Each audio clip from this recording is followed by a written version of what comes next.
16 जनवरी 1979।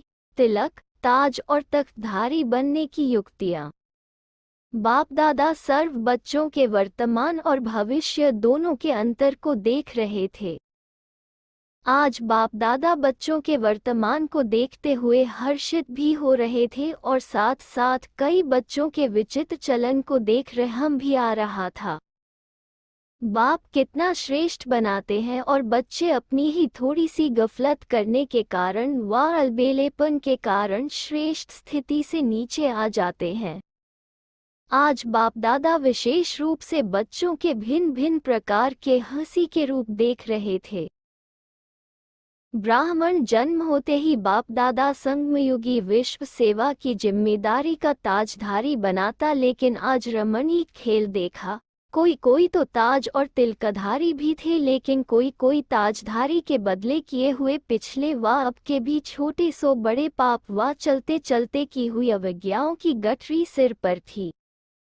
कोई ताजधारी तो कोई सिर पर गठरी लिए हुए थे, उसमें भी नंबरवार छोटी बड़ी गठरी थी, और कोई के सिर पर डबल लाइट के बजाय अपने ब्राह्मण जीवन के सदा ट्रस्टी स्वरूप के बजाय गृहस्थीपन के भिन्न भिन्न प्रकार के बोझ की टोकरी भी सिर पर थी, जिसको देख बाप दादा को रहम भी आ रहा था। और क्या देखा, कई बच्चे अनेक प्रकार के सहज साधन बाप द्वारा प्राप्त होते हुए भी निरंतर बुद्धि का कनेक्शन जुटा हुआ न होने के कारण, सहज को मुश्किल बनाने के कारण अनेक प्रकार के मुश्किल साधन अपनाने में थके हुए रूप में दिखाई दे रहे थे। सहज मार्ग के बजाय पुरुषार्थ के साधन, हठ के प्रमाण यूज कर रहे थे। और क्या देखा, जैसे सूर्य के आगे बादल आने से सूर्य छिप जाता है, ऐसे बार बार माया के बादलों के कारण कई बच्चे ज्ञान सूर्य से किनारे हो सूर्य को पाने के लिए प्रयत्न करते रहते। कब सन्मुख कब किनारे, इसी खेल में लगे हुए हैं। साथ साथ बच्चे नटखट होने के कारण बाप के याद की गोदी से निकल माया की धूल में देह अभिमान की स्मृति रूपी मिट्टी में खेलते हैं। ज्ञान रत्नों से खेलने के बजाय मिट्टी में खेलते हैं। बाप बार बार मिट्टी से किनारा कराते, लेकिन नटखट संस्कारों के कारण फिर भी मैले बन जाते। कोई बच्चे अल्पकाल के सुखों के आकर्षणमय वस्तुओं की आकर्षण में आकर उन्हीं वस्तुओं में इतने बिजी हो जाते जो समय और अविनाशी प्राप्ति उतना समय भूल जाती है, फिर होश में आते हैं। ऐसे अनेक प्रकार के विचित्र रूप बच्चों के देखे। अब अपने आप को देखो, मेरा रूप कौन सा है। बाप दादा तो हर बच्चे को सदा श्रेष्ठ स्वरूप में देखना चाहते हैं। ताज को, दिल तख्त को छोड़ गठरी क्यों उठाते हो। ताज अच्छा व टोकरी, गठरी अच्छी लगती है। तीनों के फोटो सामने रखो तो कौन सा चित्र पसंद आएगा। 63 जन्म यह सब वंडरफुल खेल खेले।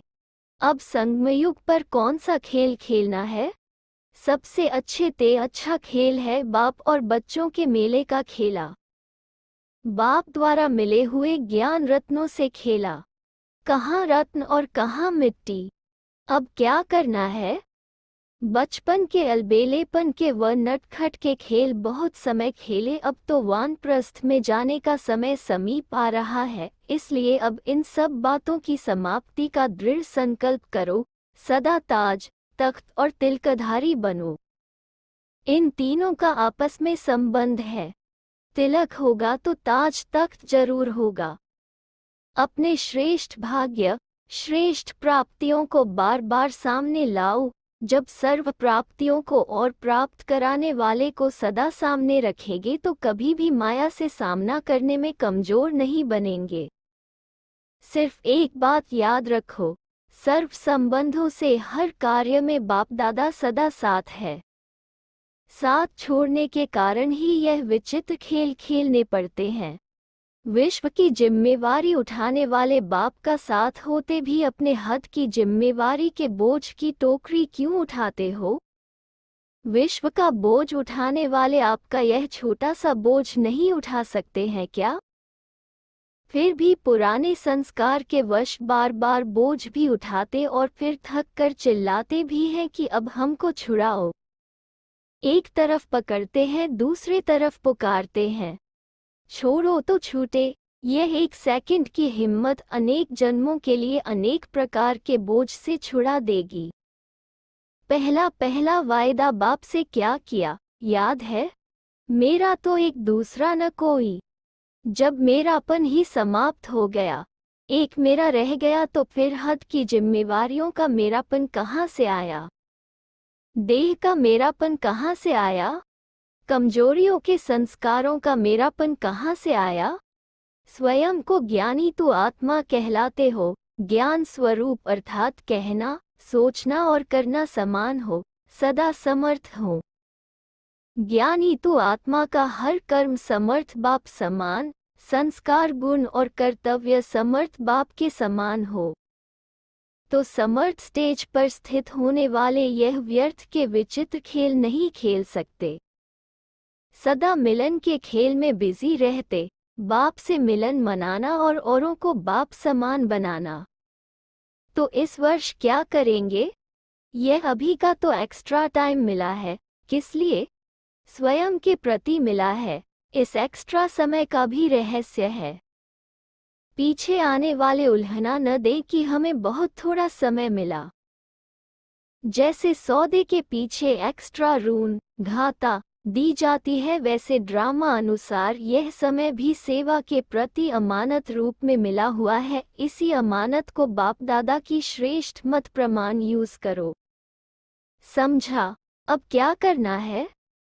हर समय और संकल्प में स्वयं को विश्व सेवा में इतना बिजी रखो जो यह सब व्यर्थ के खेल स्वतः समाप्त हो जाए।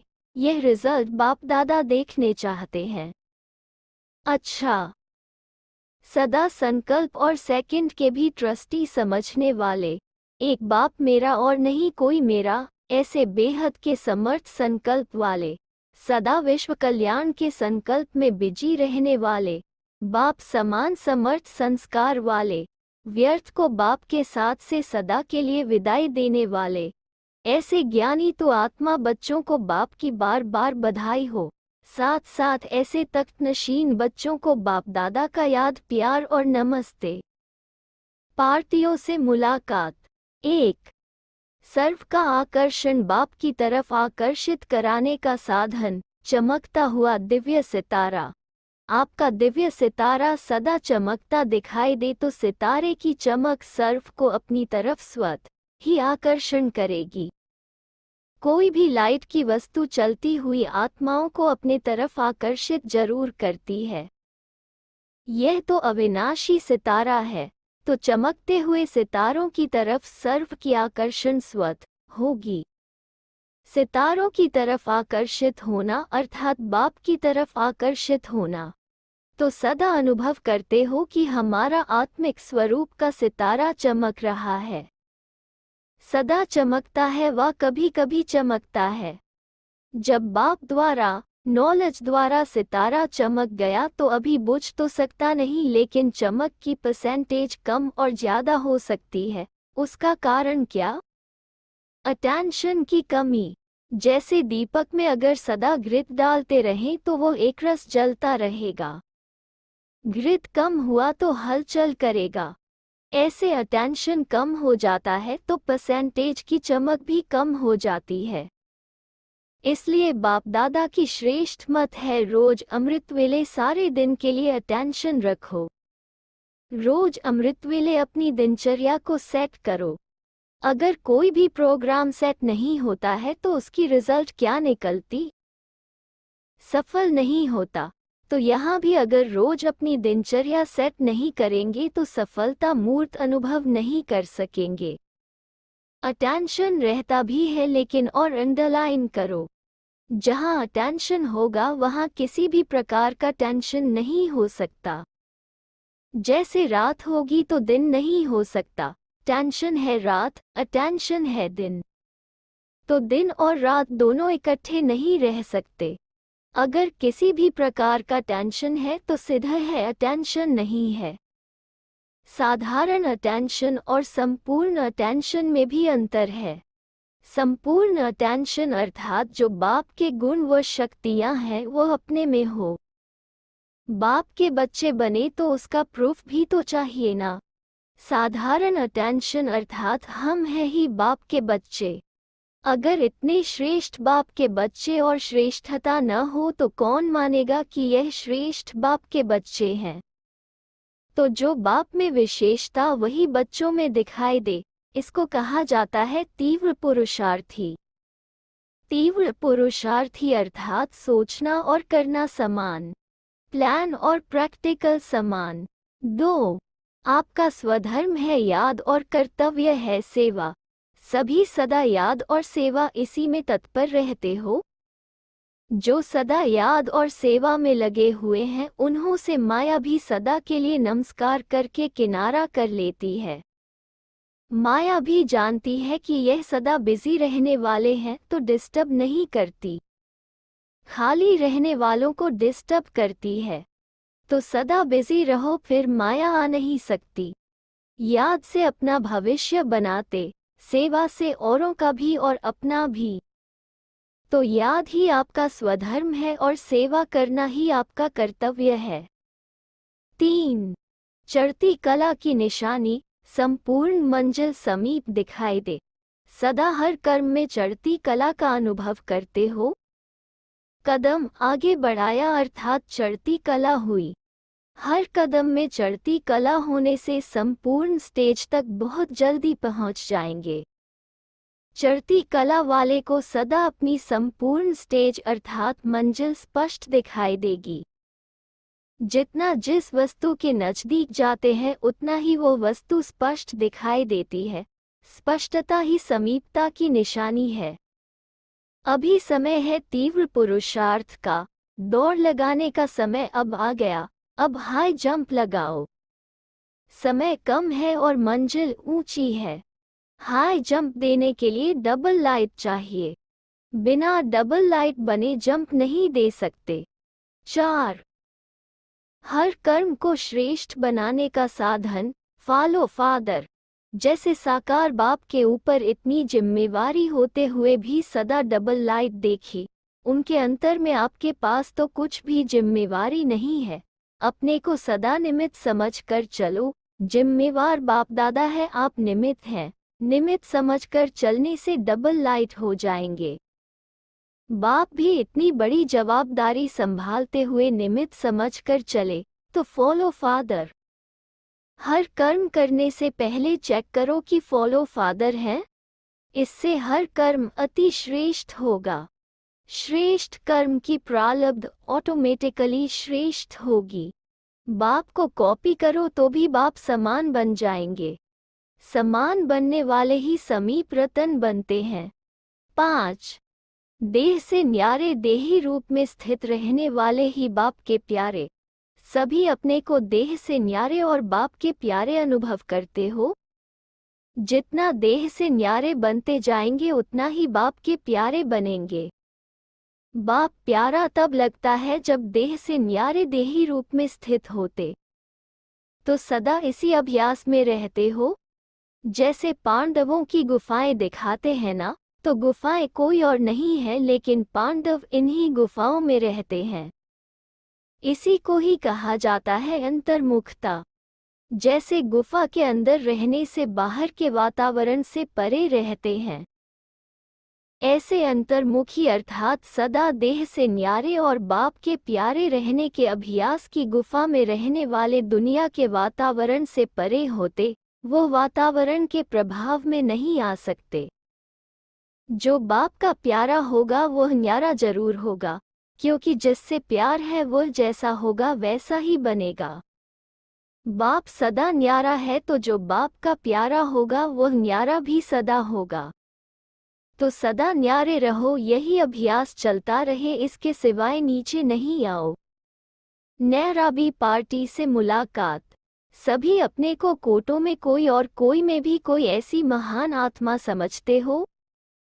जितना अपने को महान अर्थात श्रेष्ठ आत्मा समझेंगे उतना हर कर्म स्वत ही श्रेष्ठ होगा, क्योंकि जैसी स्मृति वैसी स्थिति स्वतः ही होती है। जैसे अनुभवी हो कि आधाकल्प देह की स्मृति में रहे तो स्थिति क्या रही? अल्पकाल का सुख और अल्पकाल का दुख।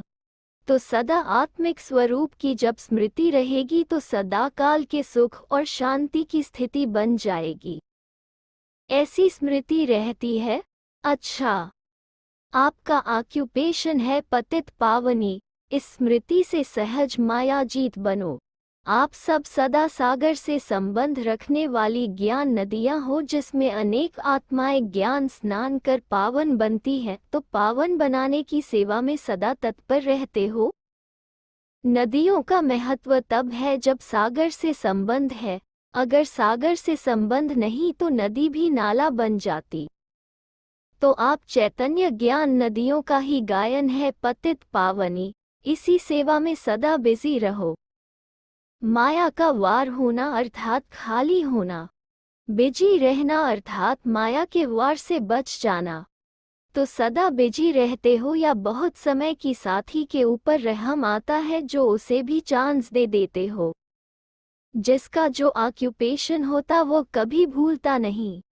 आपका ऑक्यूपेशन ही है पतित पावनी, तो अपना ऑक्यूपेशन न भूलना है, न छोड़ना है, तो मायाजीत बन जाएंगे। सदा के मायाजीत ही बाप के दिल तख्त नशीन बनते हैं। हार खाना अर्थात तख्त से नीचे आना। अगर कोई हार खा ले तो तख्त थोड़े ही मिलेगा।